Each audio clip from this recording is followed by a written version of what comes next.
சொல்றதுன்னு தெரியல. இது வரைக்கும் சக மனிதர்களா பார்த்து தான் மதிக்கணும் எல்லாரையும்.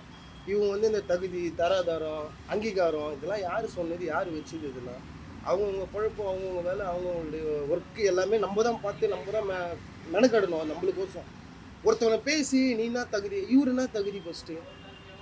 வாட்டர் மெலன் என்ன தகுதி இது? உங்களுக்கு தெரிஞ்ச தமிழ்நாட்டின் நடிப்பு அரக்கன் ப்ரோ.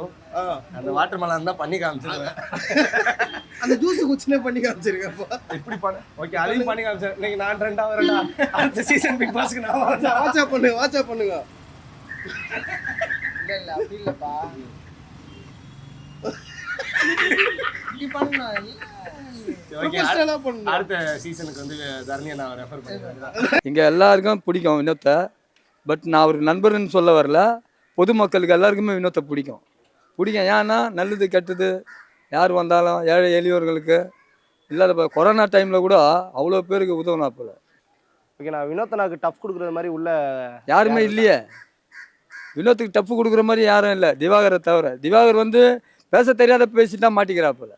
ஆனால் டஃப்பு கொடுக்கல. வினோத்துக்கிட்ட வந்து டஃப்பு கொடுக்கவும் முடியாது.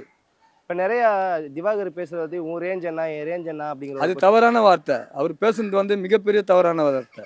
அதாவது கானா பாடகர்லாம் வந்து எச்சசோறுன்ட்டாப்புல. அது மிகப்பெரிய தவறான வார்த்தை. அதுக்கு தான் வினோத் வந்து கோவப்பட்டாப்புல உள்ள. புரியுதுங்களா? அதனால வந்து எப்போ பார்த்தாலும் மன்னிச்சிருன்னா எத்தனை வாட்டி உன்னை மன்னிப்பாங்க?